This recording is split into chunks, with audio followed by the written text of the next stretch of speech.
안녕하세요. 기도 바치고 시작하겠습니다. 성부와 성자와 성령의 이름으로 아멘.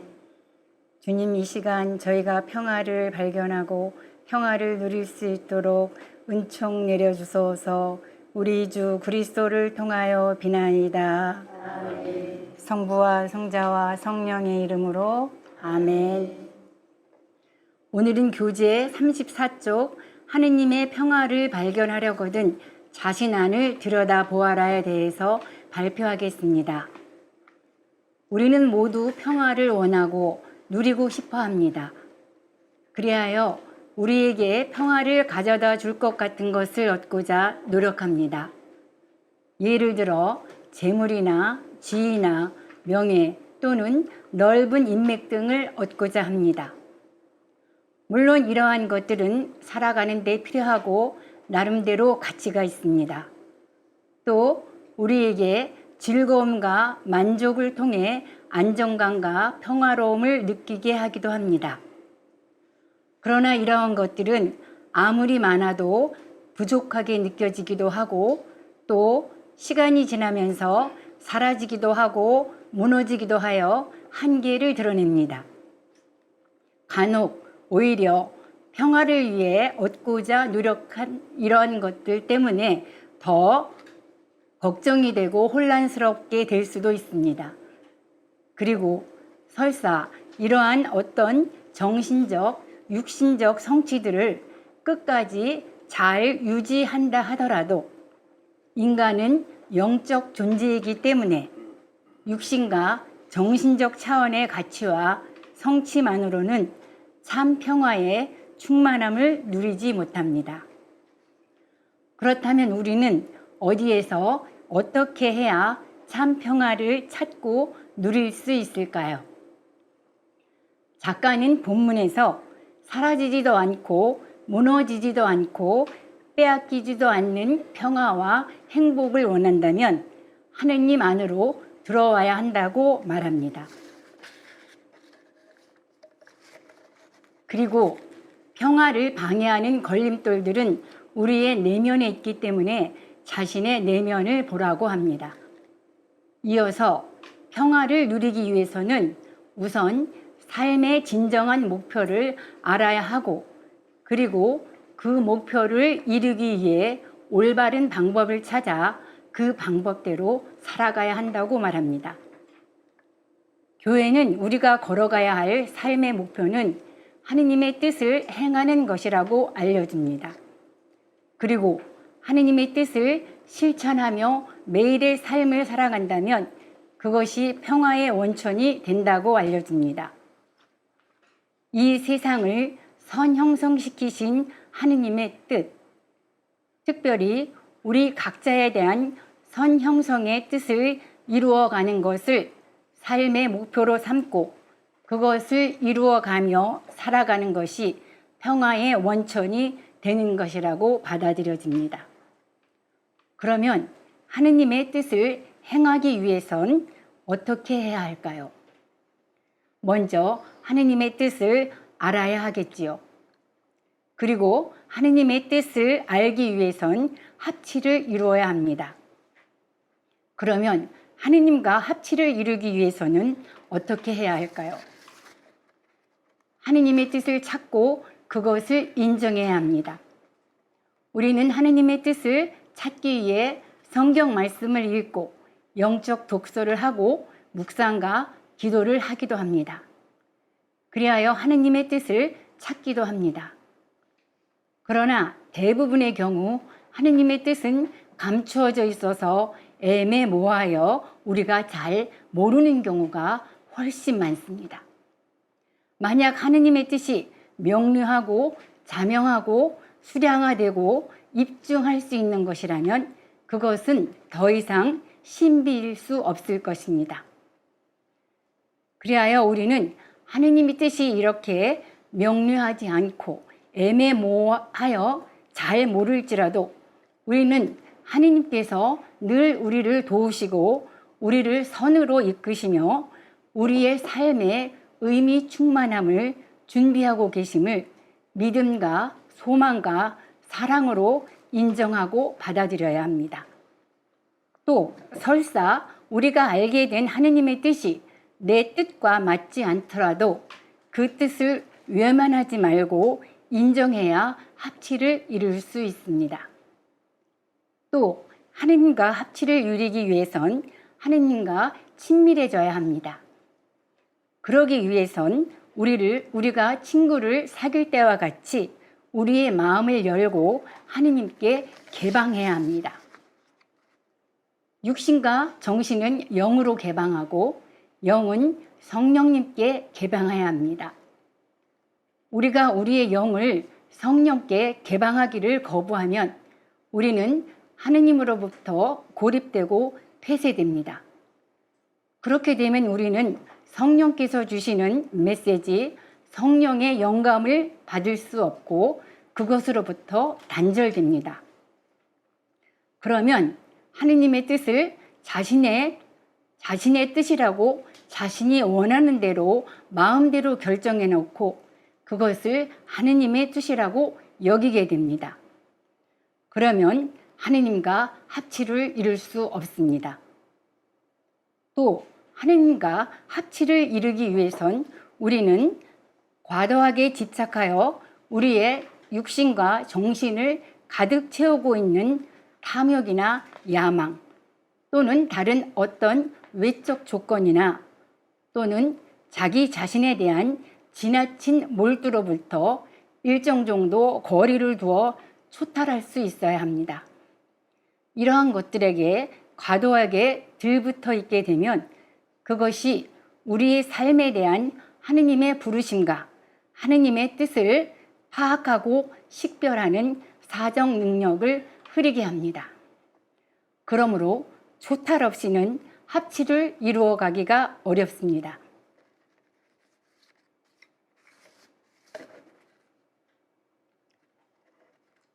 이처럼 평화를 찾기 위해선 먼저 하느님의 뜻을 행하는 것을 목표로 삼아야 하고 그것을 목표로 삼기 위해선 인정과 개방성과 초탈의 성령으로 합치를 이루어야 합니다. 그러면 이제 목표를 이루기 위해 우리는 어떻게 해야 할까요? 먼저 우리 삶의 핵심이 무엇인가 알고 그 핵심을 중심으로 삶의 중심을 잘 잡아야 합니다. 피겨스케이트 선수가 얼음 위에서 회전과 점프 등 여러 기술을 구사하기 위해선 제일 먼저 중심을 잘 잡아야 합니다. 그래서 그들은 중심을 잡기 위해 끊임없이 연습하지요. 우리의 삶도 마찬가지입니다. 굳게 땅에 발을 딛고 목표를 향하여 초점화된 삶을 살아가기 위하여 중심을 잘 잡아야 합니다. 인간은 육신, 정신, 영의 삼중구도의 토대를 부여받았습니다. 여기서 우리는 영을 핵심으로 한 삼중구조의 중심을 잡아야 합니다. 그리고 우리의 삶과 세상의 중심에 하느님을 모시고 하느님 중심의 삶을 살아야 합니다. 이중구조의 정신 중심의 삶을 살게 되면 세상과 삶의 중심에 하느님을 모시지 못하고 자기 자신을 비롯해 자식이나 물질, 그 밖에 하느님 이외의 것을 두게 됩니다. 이렇게 하느님 이외의 것을 삶의 중심에 둘 때에 우리의 삶은 균형을 잡지 못합니다. 그래서 불안하고 혼란스럽습니다.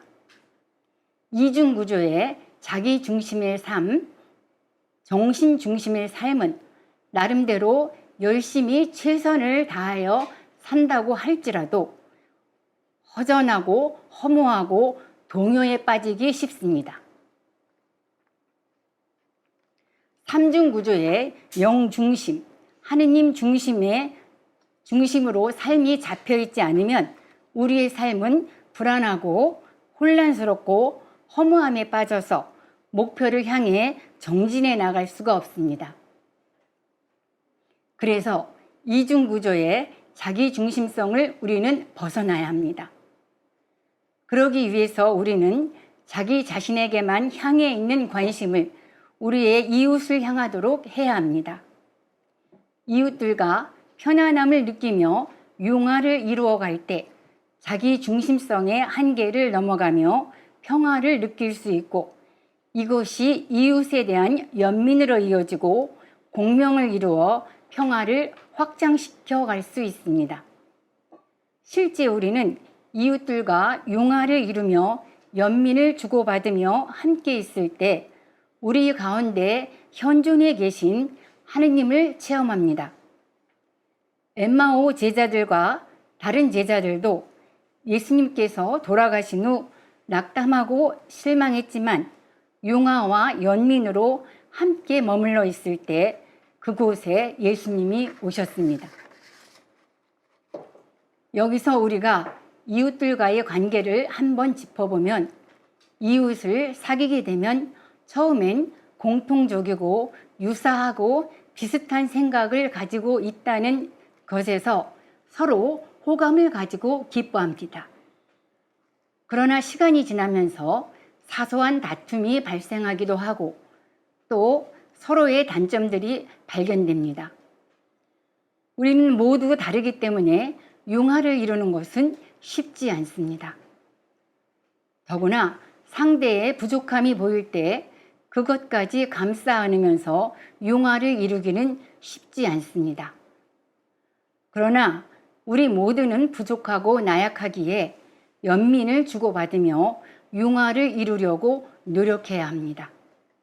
물론 이 노력들이 실패할 수도 있고, 또 나는 노력했지만 상대방은 그것을 외면하여 실망감을 줄 수도 있습니다. 그러나 이러한 만남과 상황을 허락하신 하느님의 뜻을 생각하며 그 뜻에 순명하며 노력해 간다면 융화를 이루려 순명하며 노력했다는 것 자체가 평화 안에 살아가고 있다는 표지가 될 것입니다. 그런데 여기서 유의해야 할 점은, 우리들이 이웃들과 편안함을 느꼈다고 해서 지금 있는 그대로의 모습으로 머물러 있는 것을 융화로 여겨서는 안 됩니다. 진정한 융화는 서로가 선형성을 이루어 가도록 좋은 것을 주고받으며 상호 형성을 이루며 그 안에서 평화를 발견하고 이웃과 함께 더욱더 추월해 가야 합니다. 저자는 본문에서 우리가 하느님과 친교를 이루며 합치를 이루어 가는데도 이웃과의 관계에서와 같이 극복해야 할 장애물이 있다고 서술했습니다. 첫 번째는 하느님과의 만남에서 우리는 하느님께서 언제나 우리에게 완전한 평화를 주실 것이라고 믿습니다. 물론 이 말은 당연히 맞습니다. 하지만 하느님께서 주시는 평화와 유안이 언제나 느껴지는 것은 아닙니다. 그것이 사라지고 없어졌다고 생각될 때가 있습니다. 본문에서 저자는 하느님과의 친밀한 관계를 맺기 위해선 광야와 같이 느껴지는 그 시간을 기꺼이 걸어갈 때 그분과 더욱 깊은 친교로 들어가 합치를 이룰 수 있다고 합니다. 십자가의 성 요한도 우리는 하느님이 계시지 않는 것 같은 메마름과 어둠 속에서도 자신을 정화해야 하느님과 합의를 이룰 수 있다고 했습니다. 하느님이 느껴지지 않을 때에도 우리는 하느님께서 언제나 우리와 함께 계시며 격려와 위안을 주시고 계심을 믿어야 합니다. 극복해야 할 두 번째 것은 하느님과의 합치가 한 번에 완벽해지기를 바라는 마음입니다. 한 번에 완벽해지기를 바라다 보면 몇 가지 실패와 사소한 잘못에도 크게 낙담하여 평화를 잃어버리게 됩니다. 하느님께서 주시는 평화의 은총은 우리가 완벽하거나 그것을 받을 만한 자격이 되어 주어지는 것이 아닙니다. 하느님께서는 우리의 부족함과 나약함은 물론 우리 자신들이 의식하지 못하는 각자의 가장 깊은 내면까지도 알고 계십니다. 그리고 비록 우리가 하느님께서 바라시는 삶과 거리가 멀게 살고 있을지라도 우리를 사랑하시고 우리에게 평화를 주시기를 원하십니다. 주님께서는 우리가 평화를 누리게 하시려고 여러 말씀을 주셨고 부활하신 후 제일 먼저 평화를 빌어주셨으며 그리고 우리에게 평화를 주시고 가셨습니다. 아마도 우리가 평화를 원하는 것보다 주님께서 더 우리에게 평화를 주시기를 원한다고 생각됩니다. 평화를 이루시기를 원하십니까? 그러면 자신의 내면을 들여다보세요. 하느님의 뜻을 이루는 것을 삶의 목표로 삼고 계신지요? 또 그 목표를 이루기 위해 영이 인도하는 삼중구조로 하느님을 중심에 모시고 합치와 융화와 연민을 이루며 살고 계신지요? 만약 그렇지 못하다면 하느님의 은총으로 재형성, 초형성하여 삼중구조로 합치와 융화와 연민으로 공명을 이루어 참 평화를 발견하고 하느님이 주신 평화, 하느님의 샬롬을 누리시기를 갈망드립니다. 감사합니다. 안현수 회장님 강의 잘 들으셨죠? 그래, 저하고 1부, 2부를 이렇게 나눠서 강의를 하는데 아주 본문 내용은 물론이거니와 이거를 형성과학적으로 또 성서적으로 이렇게 잘 조화를 이루면서 설명을 잘 해주셨고요. 이제 우리 자신과의 관계에서 한번 잘 정리할 수 있어야 합니다. 나는 육신, 정신, 영으로다가 선형성 되었고 형성하는 신적 신비께서 또 이웃, 또 상황, 세계를 선형성 하셨습니다.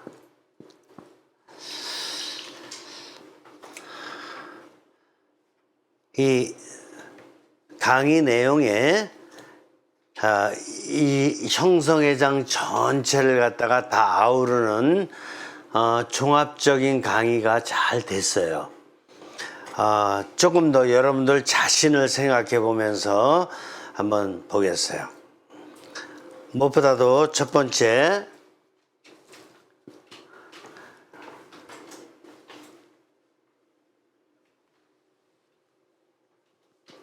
자신 안을 들여다보자. 자신 안이라는 것은 뭐예요?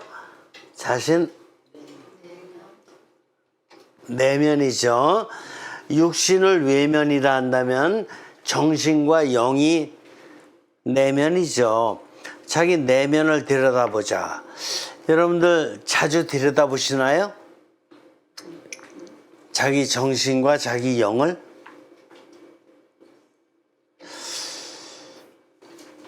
아마 정신은 좀 들여다볼 걸. 왜냐면은 뭐 할 일이 있거든. 계속해서 이거 할 일, 저거 할 일, 저거 할 일, 저거 할 일을 생각하거든요. 근데 여기서 지금 슈잔 뮤터 학장님이 자신 안을, 내면을 들여다보자 할 적에는 어떤 할 일을 이따 점심 먹어야지, 또 이런 일 해야지, 이런 일, 친구도 만나야지, 뭐 커피 먹어야지, 이런 거를 들여다보라 그러는 걸까요? 그건 아니지. 왜냐면은 이런 걸 들여다보면은 일만 많아요. 일이 많으면 평화가 있을까? 오히려 부담이 있게 되겠죠. 그래서 내면을 들여다보라는 얘기는 이런 일들이 있는데 이런 일들을 영으로 넘겨서 영이 성령님과의 관계에서 성령님의 뜻을 알아내는가, 그런 내면인가를 보라는 것 같죠? 그렇죠? 그런 의미의 내면을 보라 그랬던 거예요, 이게. 이거 해야 될 이런 기능적인 일이 아니라 이 기능적인 일을 내가 영으로 넘겨서 이걸 성령님께 갈망을 드려서 성령님의 뜻을 영감으로 받고 있는가 아닌가를 좀 들여다보려는 거예요. 근데 그런 적이 얼마나 되셔요? 자주? 대단하시네요. 자주 그렇게 하셔요? 아니죠? 그냥 정신으로다가 생각하다가 끝나죠. 내면 본다 그러면. 그래서 이 저자는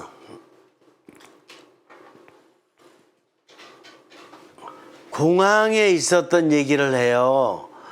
공항을 간 적이, 이분은 형성과학적으로다가 형성적 영적 도서를 가장 많이 쓰신 분이에요.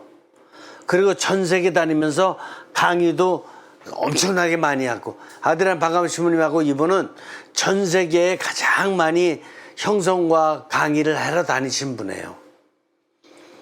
그런데 공항에, 그러니까 자주 갈 수밖에 없죠. 공항에서 이렇게 사람들을 보니까, 조금만 읽어드릴게. 나는 큰 도시의 공항에 앉아서 지나가는 승객들의 얼굴을 바라본 일이 있다. 어떤 이들은 비행기를 기다리며 할 일 없이 앉아 있었다. 또 어떤 이들은 수화물 검사를 받고 있었으며 어떤 이들은 비행기 시간에 맞추려 부지런히 뛰어가고 있었다. 마치 가면을 쓴 듯 무표정하고 무감각한 사람들도 있었다. 그런데 나는 많은 이들의 얼굴에 서린 불안과 좌절의 표정에 충격을 받았다. 아, 그렇구나. 불안과 뭐예요?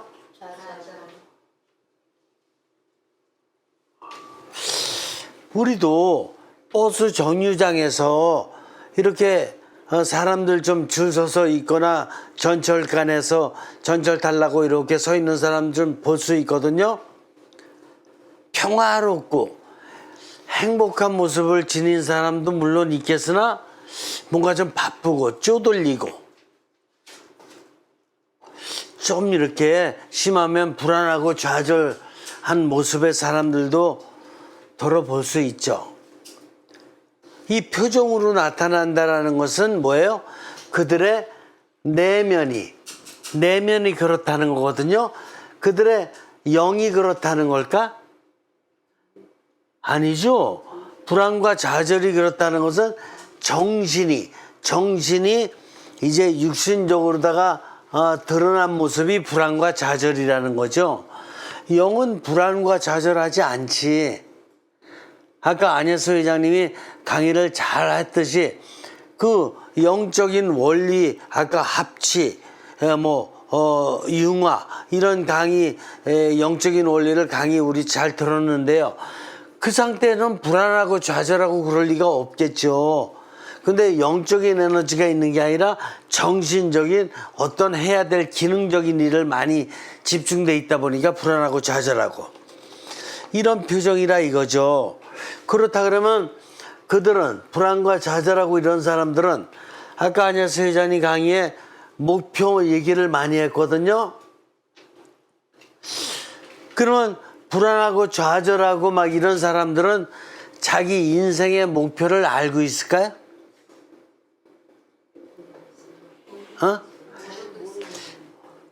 목표를 모르는 건 아니야. 당장 해야 될 일, 이거 근시적인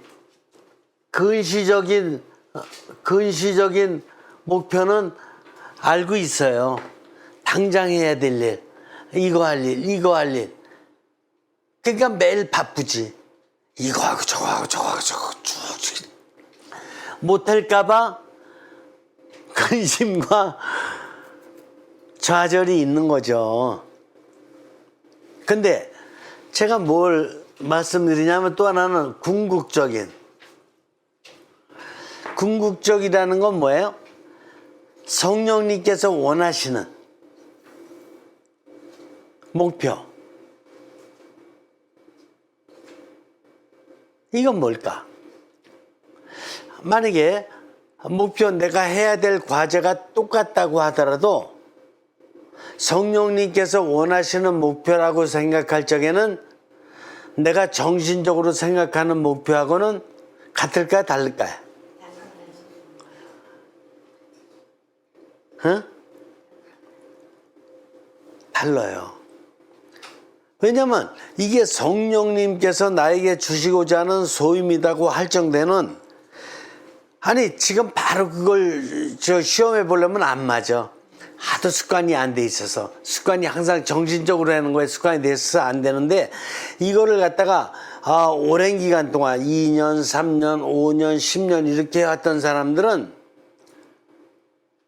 제가 비유로다가 말씀드릴게. 교황님들은 전 세계를 많이 다니거든요. 그리고 일도 전 세계 일을 다 이렇게 보면서 하시거든. 그러면은 그 쉬운 일은 아니겠죠. 근데 막 좌절하고 그냥 실망하고 좀 이렇게 그냥 조급한 이런 모습으로 일을 하실까? 전 세계 다니면서 조급한 모습으로 다니시는 건 못 봤어.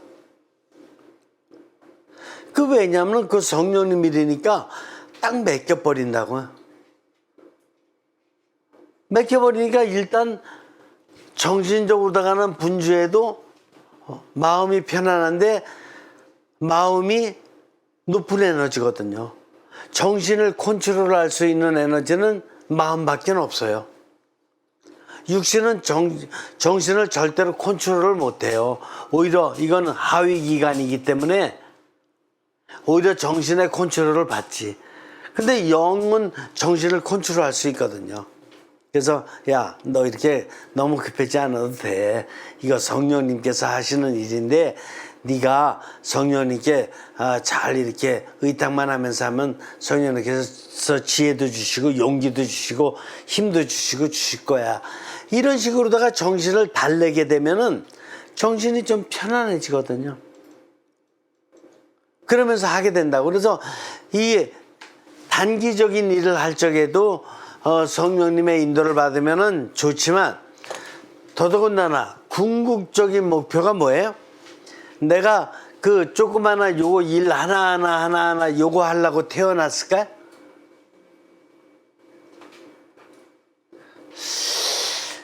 한번 교육적인 면에서 한번 비유를 갖다 들어볼게요. 교육, 중고등학생들 공부하려면 막 열대 과목 공부 막 다 이거 해야 되거든요. 그거 하다 보니까 그거 하나하나 열심히 하는 거는 좋은 일이에요, 안 좋은 일이에요? 당장은 좋은 일이에요. 그런데 이거 15과목 뭐 이거 하고 이게 교육의 궁극적인 목적일까? 목표일까? 그 중에서 2과목 막 못해가지고 과락 맞고 막 그러면 어떻게 할 거야? 어떡하긴. 내가 그거밖에 안 되는 건데. 대신에 다른 거 3과목 되게 잘했잖아. 그러니까 성령님 뜻으로 보면 그걸 받아들이게 돼. 그럼 뭐냐면 교육의 목적은 결국 인격 완성이거든요.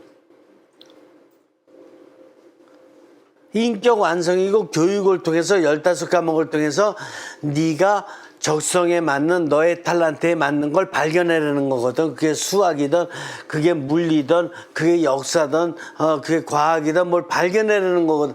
다 잘하라는 게 아니라, 어떤 체육 되게 못한다니까. 근데도 전교 1등이야. 어떤 애는 체육만 되게 잘해. 근데 얘는 금메달 따고 왔어. 그러고 대학 그냥 가래. 그러니까 자기가 잘하는 게 있어요. 근데 무엇보다도 금메달을 땄던 전교 1등을 했던 인격이 인성이 잘 이렇게 가꿔져 가지고 인격 도해가 됐냐 안 됐느냐는 누구한테나 1번이야 1번. 이게 궁극적 목적이거든요. 목표고. 근데 요즘 학교는 제1의 궁극적 목표를 알고 있을까 잊어버렸을까? 벌써 잊어버렸어요. 영어하고 산수하고 뭐 이렇게 국어 잘하는 게 나쁘다는 게 아니라 그거보다 더 중요한 건 인격인데 인격을 성장시키는 걸 못했다가 얘가 비인격자가 돼버리고 말았다면 부모님은 도움 준 게 별 의미가 없어요. 선생님은 얘 길러준 게 별 의미가 없어. 비인격자가 됐다면. 제1의 목적을 잊어버린 세상이에요 지금. 그러니까 목표를 잊어버리면 안 된다는 거야. 그래서 아까 강의 때 뭐라 그랬어요? 중심을 잘 잡아야 된다 그랬죠? 그러면서 스케이트 선수 비유까지 이렇게 들어줬잖아요. 스케이트 선수가 중심을 잘 잡아야 된다. 중심이 뭐예요? 중심이 어디 있다 그랬어요? 육신에? 정신에? 중심이 여기 있다 그랬죠? 왜? 영은 성령님과 소통하는 기능이니까 내가 영의 중심이 있다라는 것은 성령님의 힘을 가장 많이 받고 있다라는 거거든. 하느님의 힘을 가장 많이 받고 있다라는 거거든. 그리고 영은 지속적으로다가 이렇게 향하는 힘이 있어요. 육신은 조금 하면 피곤하죠. 정신도 고단하죠. 지속적인 힘이 약해요. 육신과 정신은. 그러나 영이 이렇게 방향을 잡았을 적에는 지속적인 힘이 강하거든. 그래서 영의 목표를 뒀을 적에는 지속적으로 하거든. 이거는 육신과 정신은 3일 하다 보면 힘들어가지고 일주일 가기 어렵거든요.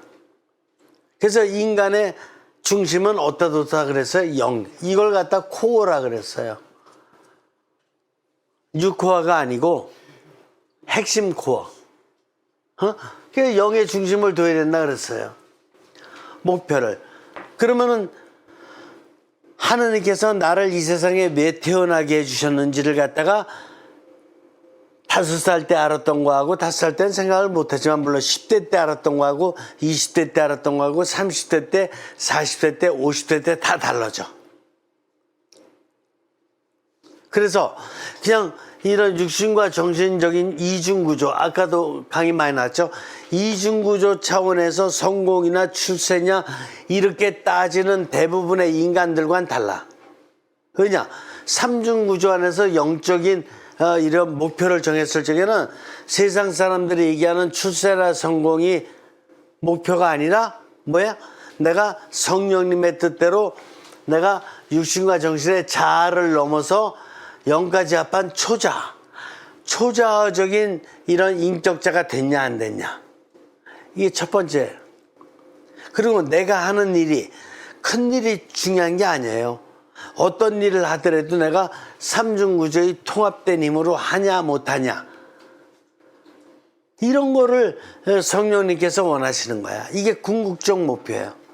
죽을 때도 육신과 정신으로 죽는 게 아니야. 삼중구조의 통합된 힘으로 죽어야 돼요. 죽을 때도.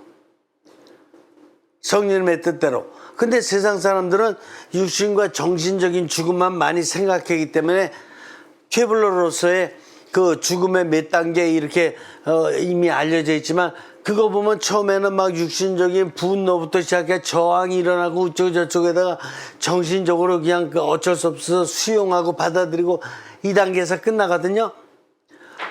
그러니까 이중구조로만 일생을 살아서 죽을 때까지. 근데 아까 강의 때는 목표를 갖다가 어디다 둬야 된다 그랬어요? 궁극적 목표, 영에 의한 핵심 차원에서의 목표를 둬야 된다. 이해가 되십니까? 그러면 지금까지 어떻게 살아왔던지 간에 나는 목표를 바꿔야 돼요. 우리 자매님들 특별히 나는 나 밥순이요. 밥만 하고 매일 설거지만 하고 일생을 살란 말이야? 밥 없으면 밥 없으면 있잖아요. 이 인간에게 가장 중요한 게 밥이에요. 가장 중요한 소임하는 거야. 어떻게 보면은. 그래서 예수님도 성찬의 전례를 만드신 거잖아요. 미사에서 제일 중요한 게 뭐야? 말씀과 성찬이에요.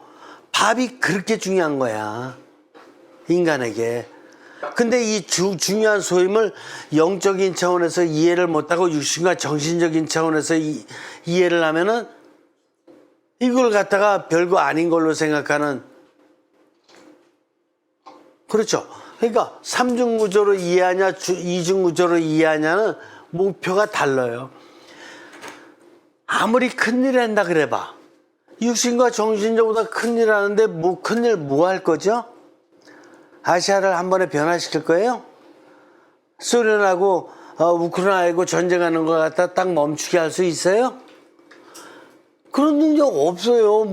인간이 무슨 큰 능력이 있냐고. 어차피 쬐끄만한 일 나눠서 하는 거라니까. 쬐끄만한 일을 같이 나눠서 좀 하는 거라니까. 근데 그 일이 삼중구조로 놓고 보면 그게 성령님께서 원하시는 일이고, 그게 내가 세상에 태어나서 내가 받은 소임이고, 그런 거죠. 그래서 목표를 잘 세워야 된다라고 했고, 그런데 뭐가 있다 그랬어요? 걸림돌이 있다 그랬어요. 걸림돌. 근데 걸림돌 없는 사람은 없어요. 뭐가 걸림돌일까요?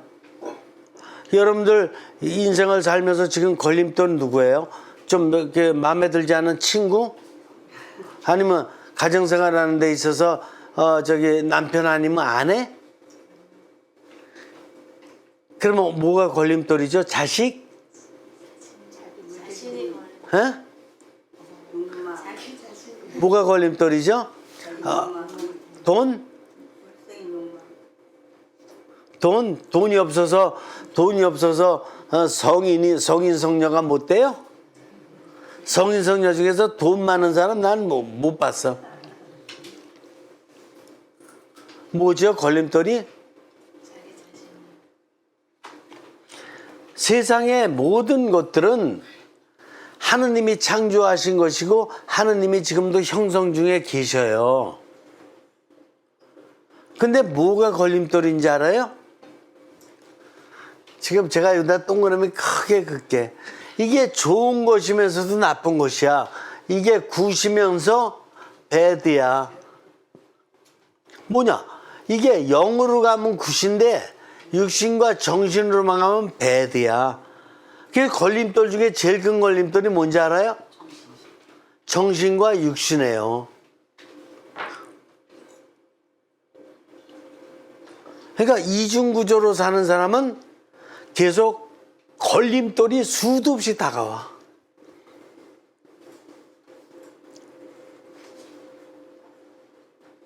삼중구조로 사는 사람은 걸림돌이 오히려 나를 형성시키고 나를 재형성시키고 나를 초형성시키는 도구가 되는 거고. 걸림돌이. 영이 그렇게 무서운 거예요.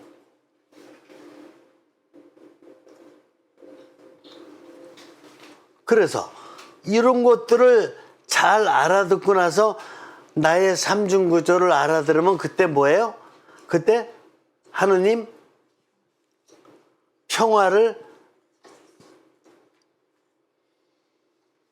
평화를 얻을 수 있다라는 거예요.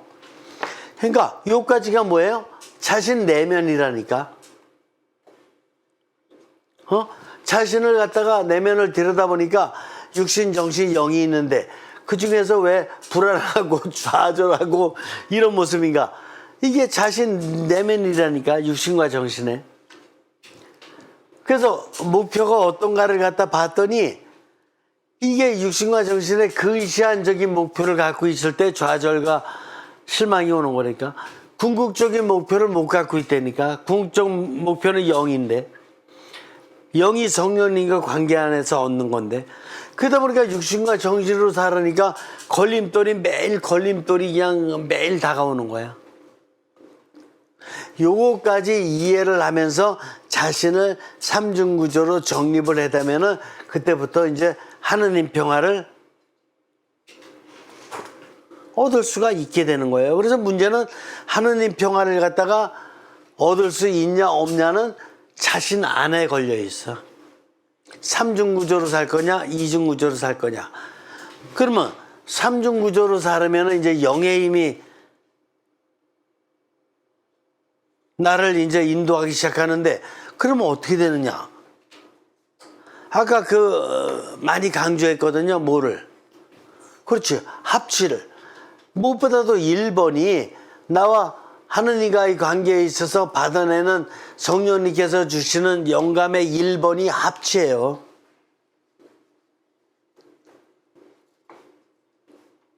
합치가 돼야지 그 다음에 하느님의 뜻을 계속 인정해 나가게 되고 개방돼 나가게 되고, 그러면서 이웃관계, 상황관계가 연결돼.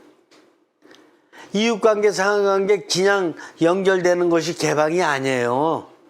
하느님의 뜻을 찾는 인정하는 마음속에서 개방돼야지 진정한 개방성이지, 내 이권을 얻기 위해서 그냥 이웃도 많이 만나고 다니고 뭐 이런 거, 그거는 개방이라고 볼 수 없고 자기 이권만을 찾아서 다니는 그런 맹수 같은 거예요. 맹수.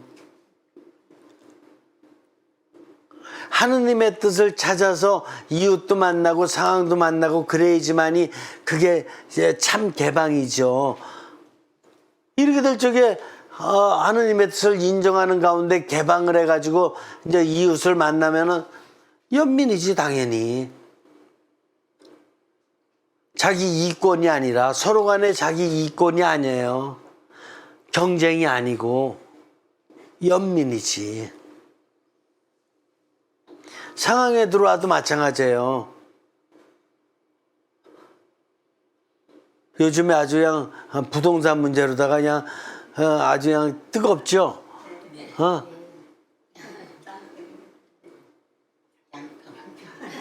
양평이에요? 왜 양평을 말씀하셔? 저 양평 사는데. 아니, 양평뿐만이 아니라 우크라이나 땅도 문제고, 그래 전 세계에 지금 문제 있는 땅들이 많아요. 그게 다 왜 그래요? 연민이 없고 이 부동산을 보는 데 있어서 융화가 없어서 그래요. 그게 모든 게 다 합치부터 시작한다니까. 합치가 돼야지만이 하느님의 뜻을 인정하게 되고 그 다음에 개방되게 되고, 그 부동산을 봐도 조탈을 한다니까. 저 하느님 건데 내가 욕심 부리면 안 되지. 그게 조탈이라니까. 하느님 건데. 그래야 평화가 찾아오죠. 그래서 예수님이 그러시는 거예요. 내가 주는 평화는 세상이 주는 평화와 다르다. 너희들은 세상의 성공과 출세에 이런 어떤 그 평화를 원할지 모르겠지만, 내가 주는 평화는 성공과 출세가 아니라 영이 담긴 평화이기 때문에 다르다. 정신적으로다가 매일 좋은 학교 들어가고, 그 다음에 또 뭐야? 좋은 직장 가고, 그 다음에 또 뭐야?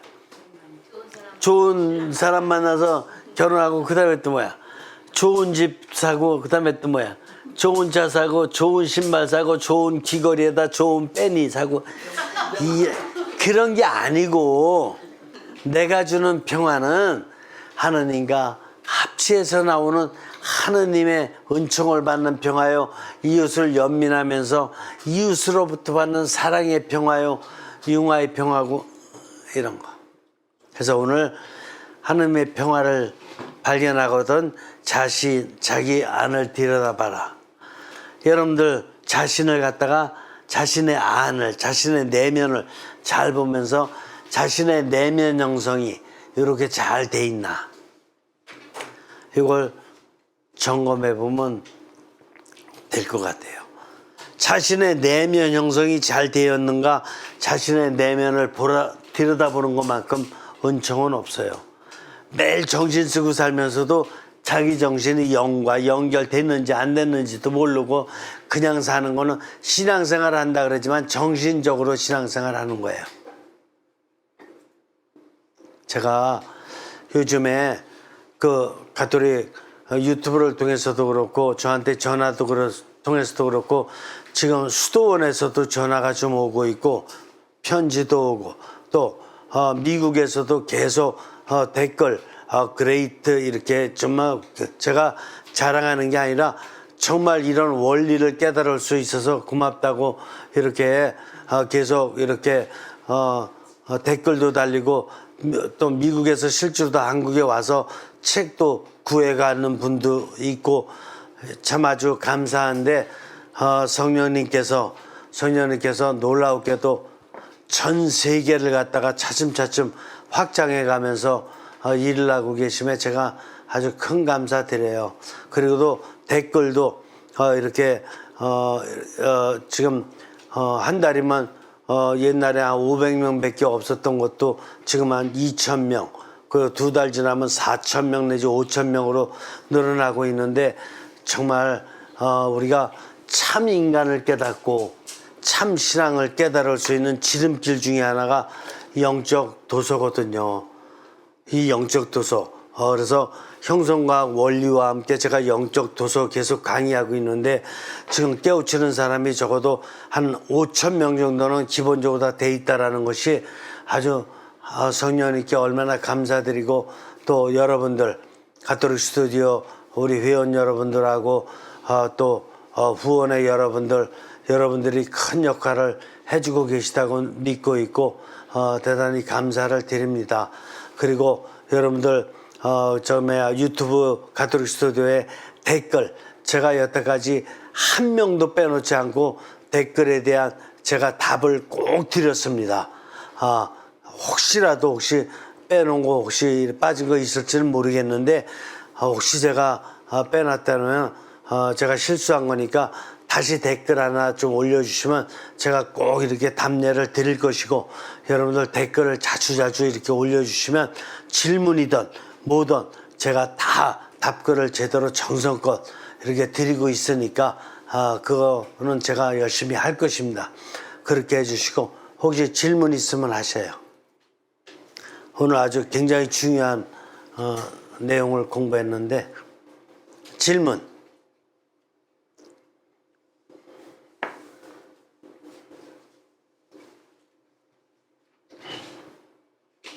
여러분들 이거 중에서 여러분들 불안과 좌절 느끼신 적 없어요? 있어요. 그 있으면 질문 좀 하셔요. 언제 그게 저기 마이크 좀 주실래요? 그래 저기 불안과 좌절 언제 느끼셨어요?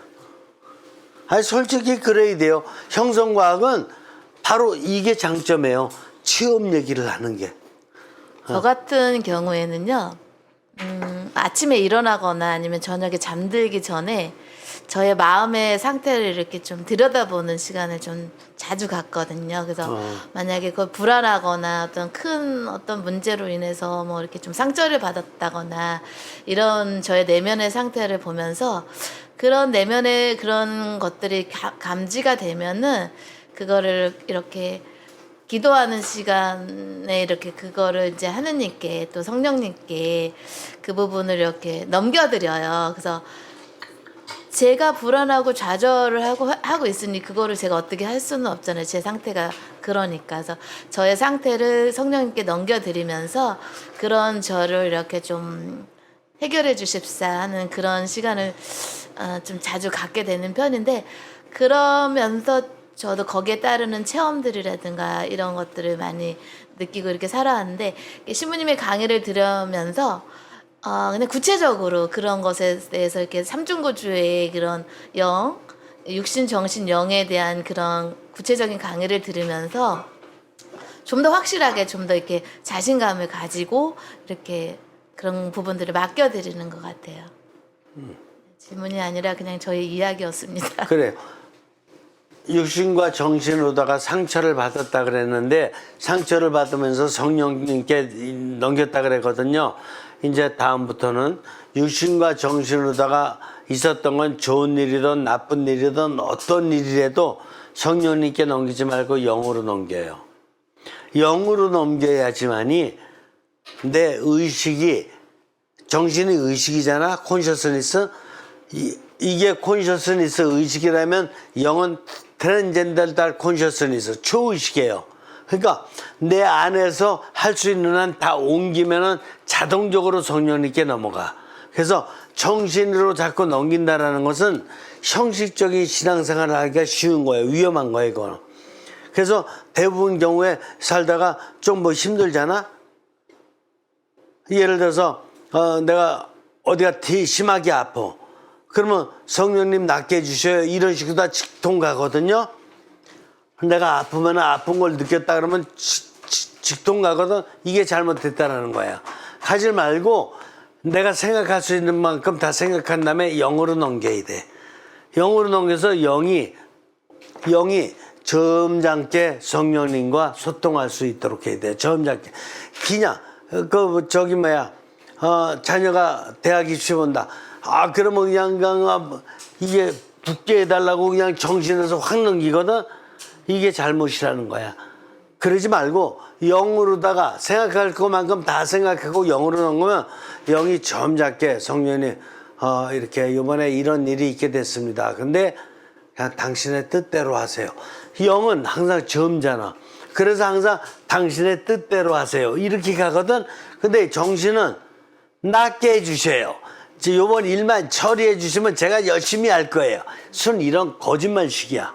정신은. 그러니까 어떤 일이 있더라도 정신이 성령님께 넘기지 말고 영으로다가 이렇게 넘겨서 점잖게 이렇게 성령님의 뜻대로 하세요. 이런 식으로다가 넘길 수 있도록 이렇게 해야 되는 게 중요하고, 다음부터는 이렇게 아침에 일어나서나 저녁에 잠자기 전이나 이렇게 성령님과 대화 나누려고 노력했던 건 되게 좋은데, 실망했던 얘기를 구체적인 사례를 이렇게 좀 나눌 수 있는 것도 좋으니까 좀 오늘 집에 가서 좀 더 생각해 봐요. 구체적인 사례.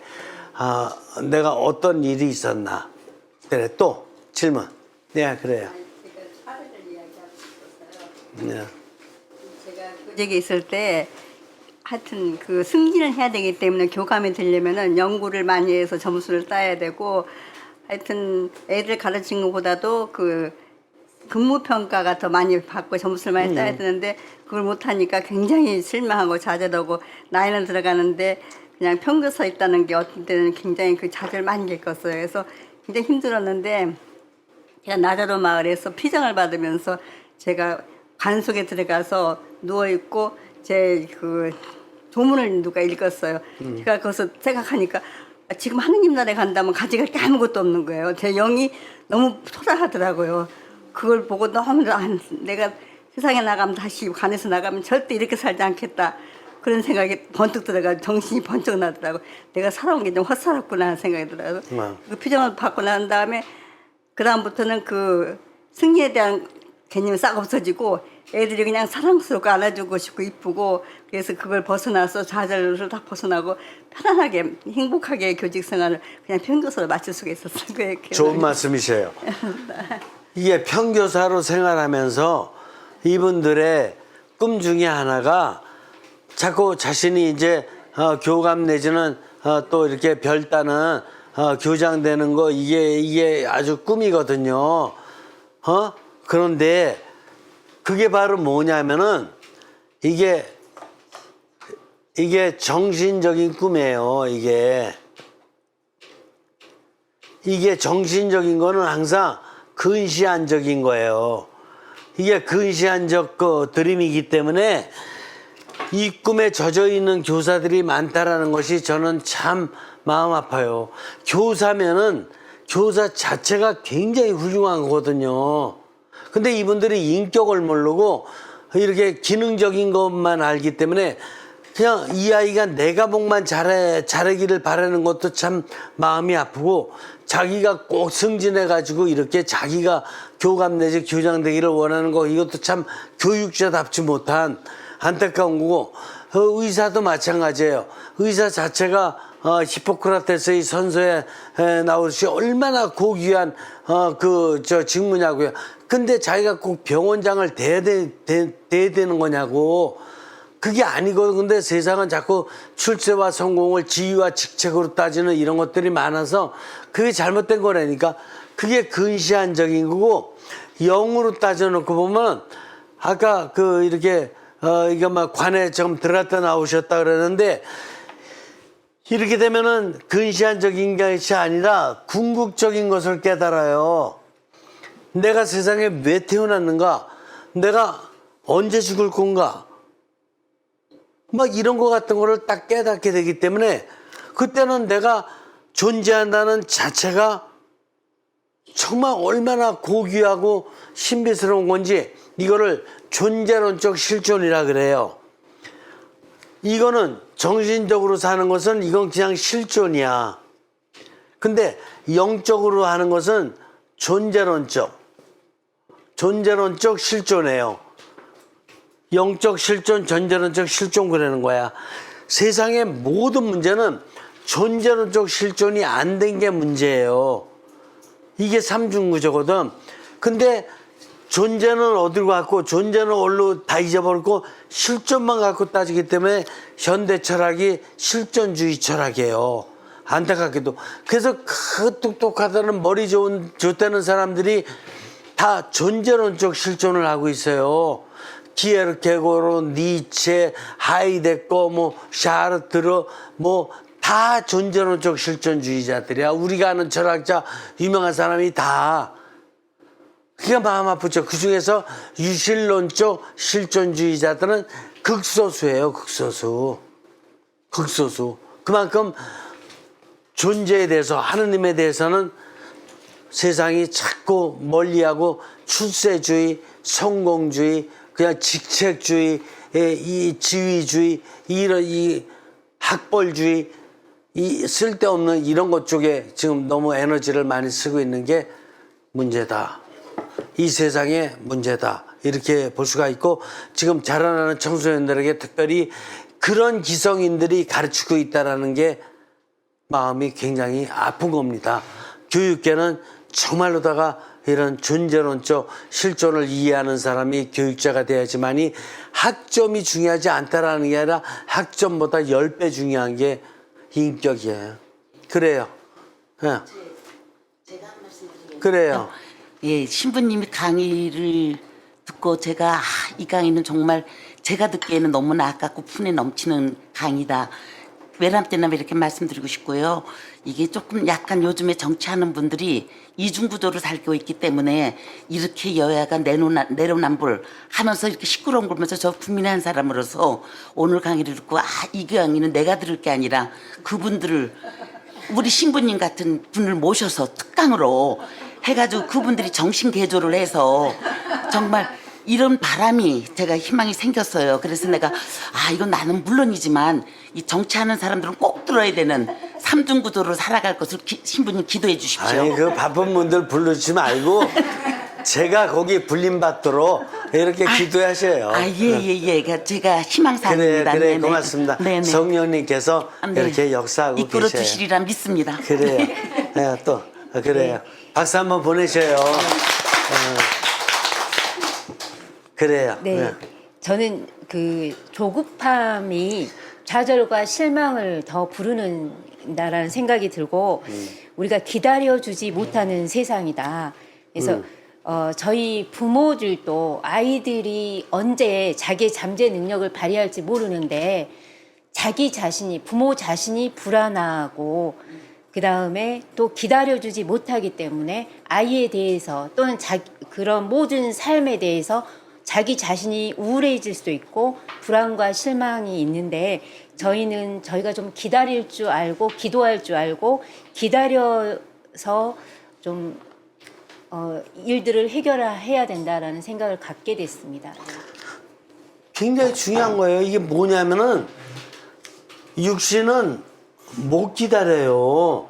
100m를 달려보면은 육신은 15초에서 14초로 13초로 11초로 계속 그거를 좋아해. 육신은. 정신도 마찬가지예요. 정신도 빨리빨리 이렇게 그 해나가는 걸 그래갖고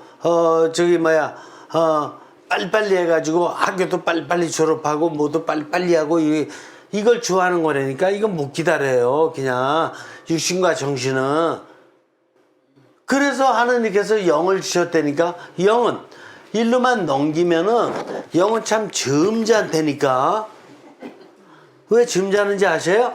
영은 성령님께 갈망을 드리잖아.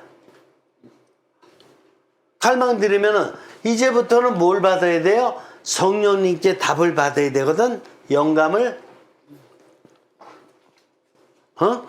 다른 사람한테 받는 게 아니라 코치한테 받는 게 아니에요. 세상에 이렇게 감독한테 받는, 성령님께 받는 거야. 그러니까 기다릴 수밖에 없잖아요. 그러니까 이 웨이팅이야. 웨이팅이 되는 거예요. 하느님께 드리고 빨리 줘요. 뭐 벌써 이틀이나 지났는데 이럴 수 없잖아. 하느님한테. 그러니까 하느님께 드리고 나서는 그냥 기다릴 수밖에. 여기서 기다림을 배워야 되는 거예요. 영을 통해서만이 배울 수가 있어요. 웨이팅을. 그래서 스피리추얼 가이던스에 영적 지도에 제일 중요한 용어로 쓰는 게 뭔지 알아요? 사일런서, 침묵하라.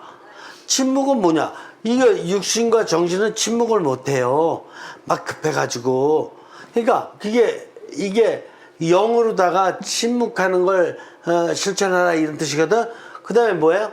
Take a time. 시간을 가져라.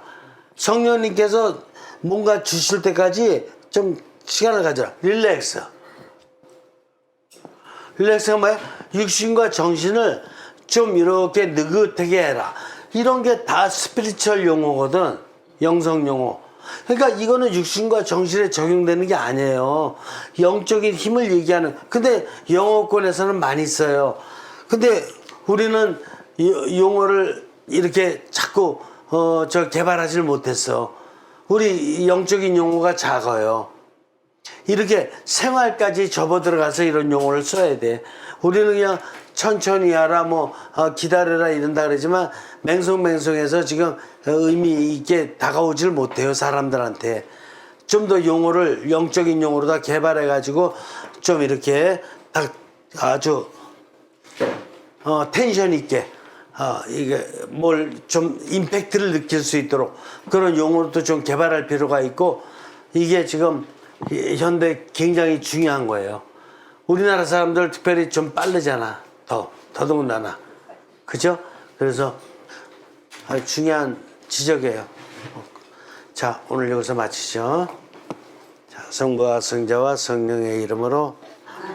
성령님, 저희가 영적 도서를 통해서 인간의 삼중구조와 당신의 뜻을 잘 헤아려 갈 수 있도록 이끌어 주십시오. 영광이 성부와 성자와 성령께,